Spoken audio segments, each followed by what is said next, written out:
आप देख रहे हैं एससी न्यूज़ और मैं हूं सैयद तौसीफ अली। कोरोना वायरस एक ऐसा नाम जिससे आप सभी वाकिफ़ है। देश और दुनिया को पूरी तरीके से बर्बाद करके, पूरी तरीके से झिंझोड़ने के बाद, 1 साल गुज़र जाने के बाद भी कोरोना वायरस का प्रकोप जो है तो वो थमता नज़र नहीं आ रहा है। 1 साल बीत चुका है लेकिन वैक्सीन के इंतज़ार में सभी देश अभी फ़िलहाल दौड़ में लगे हुए हैं। रशिया ने वैक्सीन जो है तो डेवलप कर चुका है लेकिन उसकी कॉस्ट $10 से कम की बताई जा रही है। अब देखते हैं ग्लोबल मार्केट में ये कितनी जल्दी आता है और किन किन लोगों को मिलता है, और लस और वैक्सीन लेने के बाद क्या इसके साइड इफ़ेक्ट्स होते हैं, इसके बारे में भी हमें जानने की ज़रूरत है। कल मुख्यमंत्रियों से संवाद करने के बाद प्रधानमंत्री नरेंद्र मोदी ने ये बात बताई है कि जो वैक्सीन है वो सभी को दिया जाएगा, और किस तरीके से दिया जाएगा, किन किन लोगों को मिलेगा, किस प्रकार से मिलेगा, उसकी प्रोसेस क्या होगी, ये सारी तैयारियां तो हमें सिर्फ और सिर्फ वक्त ही बताएगा। जैसा कि आप सभी को मैं बता रहा हूं कि 23 नवंबर 2020 को महाराष्ट्र राज्य सरकार ने स्कूल रीओपन करने की बात कही थी और शुरुआत हो चुकी है और आज तीसरा दिन है। और मैं अभी फ़िलहाल खड़ा हूं सिल्लोड शहर के मौलाना मोहम्मद अली जौहर उर्दू हाई स्कूल और जूनियर कॉलेज पर, जहां पर मैं कुछ बच्चों से बात करना चाहूँगा, कुछ बच्चों से सवालात करना चाहूँगा और कुछ टीचर्स से संवाद करके उनसे बात करके ये जानने की कोशिश करूँगा कि इस पैंडेमिक दौर में, इस महामारी के दौर में वो अपने एजुकेशन को किस तरीके से बचाकर आगे ले जाना चाहते हैं और इस लड़ाई में वो अपना योगदान किस तरीके से देना चाहते हैं। तो बने रहिए मेरे साथ।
मेरे साथ मौजूद है 10th क्लास की स्टूडेंट पटेल सारा, जिनसे मेरा ये सवाल है कि इस कोरोना वायरस जो महामारी है, एक पैंडेमिक है, इसको समझने के लिए या इससे लड़ने के लिए आप कितने जागरूक हैं, कितने बेदार हैं, आप क्या क्या प्रिकॉशंस लेते हैं? इस बीमारी से लड़ने के लिए हम बहुत ज़्यादा बेदार हैं कि हम कहीं भी जाए तो मास्क लगा कर जाए।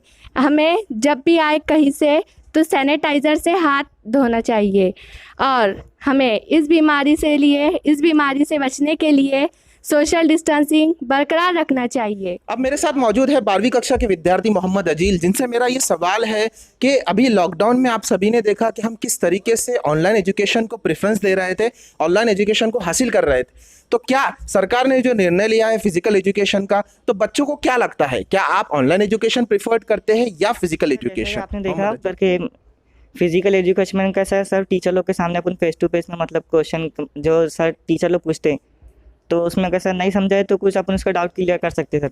और इतने ऑनलाइन एजुकेशन में कैसा होता है सर, नेट प्रॉब्लम की वजह से अपने डाउट क्लियर नहीं हो पाते सर ज़्यादातर। अभी फ़िलहाल मेरे साथ मौजूद है मौलाना मोहम्मद अली जौहर हाई स्कूल के एचएम शेख इसाक अहमद सर। उनसे मेरा ये सवाल है कि सरकार ने जो निर्णय लिया है स्कूल रीओपन करने का, फिजिकल एजुकेशन को बढ़ावा देने के लिए, तो आप इससे कितना सहमत है सर? मैं शेख इसाक अहमद, जो गवर्नमेंट ऑफ महाराष्ट्र ने 10 नवंबर 2020 को जो SOP जारी की है उसके मुताबिक तमाम स्कूल में जो प्लानिंग की गई स्कूल शुरू होने से पहले, वो तमाम प्लानिंग स्कूल में की गई। साफ़ सफाई, सैनिटाइज़र, फर्नीचर की सफाई, क्लासरूम, स्वच्छता गृह, पीने का पानी वगैरह। उसके बाद में तमाम टीचर्स को जो RT-PCR टेस्ट था वो टेस्ट जो है तो करवा कर ही जो है तो स्कूल में आने की जो है तो कहा गया था उसके मुताबिक अल्हम्दुलिल्लाह तमाम स्टाफ का जो रिपोर्ट है वो नेगेटिव रही है और बगैर सहमति पत्र के किसी भी तालिब इल्म को स्कूल में आने की इजाज़त नहीं है।